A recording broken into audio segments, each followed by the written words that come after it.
Novamente, sobre a investigação da Polícia Federal, desta vez no âmbito da Operação Sem Desconto. Matheus Dias vai contar a história para a gente porque o deputado Euclides Petersen, do Republicanos de Minas Gerais, é acusado de receber quase 15 milhões de reais em repasses ligados aos desfios da Conafer, que é a Confederação Nacional de Agricultores Familiares e Empreendedores Familiares Rurais. Conta essa camada da história para a gente, Matheus, bem-vindo.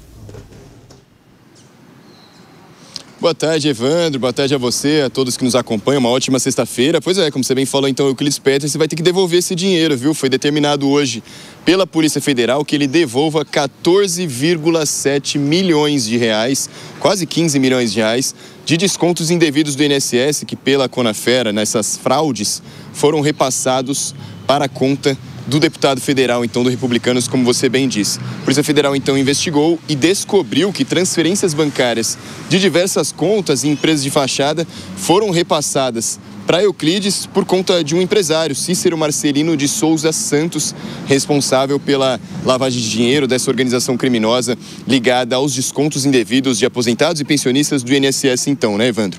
A Polícia Federal afirma, então, que Euclides era identificado como um codinome chamado de Herói E. Ele recebia propinas, então, pagamentos referentes a essa organização criminosa, para que conseguisse fazer de uma certa forma que as autoridades olhassem para o outro lado, viu, Evandro? Ele tinha a função de proteger politicamente a entidade, evitar fiscalizações e reduzir o risco de suspensão do convênio dessa organização aos aposentados e pensionistas. Então, ele fazia com que a proteção mesmo assim desviava os olhares das autoridades dessa organização criminosa e assim os valores eram recebidos a ele. Os documentos, então, apreendidos pela Polícia Federal apontam que Euclides recebia a maior propina da organização criminosa e por isso agora, então, medidas cautelares foram impostas a ele, como monitoramento eletrônico, a tornozeleira e também que ele devolva, que ele pague de fiança esses 14,7 milhões de reais. Se não for pago, aí sim ele terá que ser afastado do cargo ainda de deputado federal.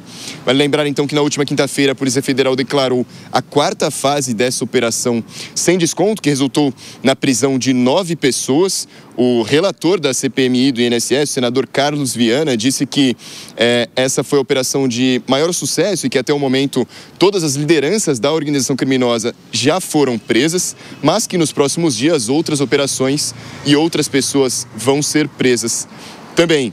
O Euclides Petersen, então deputado federal, afirmou prestar todo o apoio nas investigações, estar de acordo em ajudar as autoridades, mas de uma certa forma nega os crimes praticados, viu, Evandro? Sim, obviamente. Obrigado pelas informações, Matheus. Ótimo trabalho para você aqui em São Paulo. Ô, Zé Maria Trindade, como já discutimos aqui, obviamente que para haver aquela quantidade gigantesca de operação de roubo de aposentadorias e pensões, tem que haver ente político envolvido. E agora o deputado Euclides Petersen aparece com uma quantia aí volumosa, né? Quase 15 milhões de reais em propinas para garantir que o esquema funcionasse bem. Pois é monopólio, né? Roubar é uma arte que demanda inclusive votos. Olha, geralmente toda investigação desses casos de roubo, de corrupção, os investigadores e os próprios juízes que estão lidando com o ato, eles não aceitam inicialmente nenhum depoimento ou investigação que envolva quem tem mandato. Porque quando se envolve um portador de mandato, muda-se o foro, né? Então, qual é a estratégia? Sempre assim. Faça a investigação de base ali das pessoas que operam a bandidagem, né? E, por último, chega num deputado ou senador e, a partir daí, entrega para o Supremo, né? Porque aí é o foro privilegiado.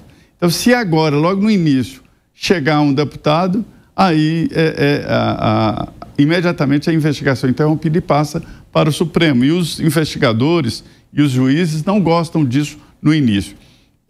Integrantes da CPI me informaram de que já está em análise a possibilidade de uma delação premiada e se houver a homologação, a aceitação, é porque o delator desse sistema, né, ele vai entregar pessoas altas, porque senão não vale a pena, né, para o Estado fazer uma delação se o delator não entrega, o superior não entrega todo o sistema. Que a delação, além de punir, ela visa também fechar ralos, né, do dinheiro público, de roubos e de crimes em geral.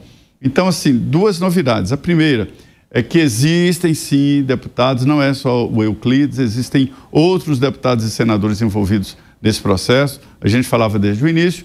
E a outra novidade é essa possibilidade de delação. Fala, Piper. Olha, eu acho que alguns ex-ministros também devem ter perdido o sono nos últimos dias e provavelmente a partir da próxima semana a gente vai ter mais novidades em relação a isso. Agora, como, né, você ter tanto desconto, milhões de reais assim, e simplesmente há tantos anos e todo mundo simplesmente fechar os olhos e permitir que isso aconteça e as associações continuarem lucrando com isso, né? Não faz sentido. Então, veja, naquela leva de ontem lá dos presos, daqueles que foram alvos aí de mandados de busca e apreensão e tal, a gente viu, por exemplo, os deputados do Republicanos, tinha um deputado estadual do PSB. Recentemente, na questão das emendas, a Polícia Federal também ela passou a investigar deputados do PL, do PDT, do PSB, agora do Republicanos. Então, o trabalho que a Polícia Federal faz, ele é fundamental e ele não respeita coloração partidária, até porque a Polícia Federal é uma corporação incontrolável em relação a isso. Felizmente, ela tem de tudo.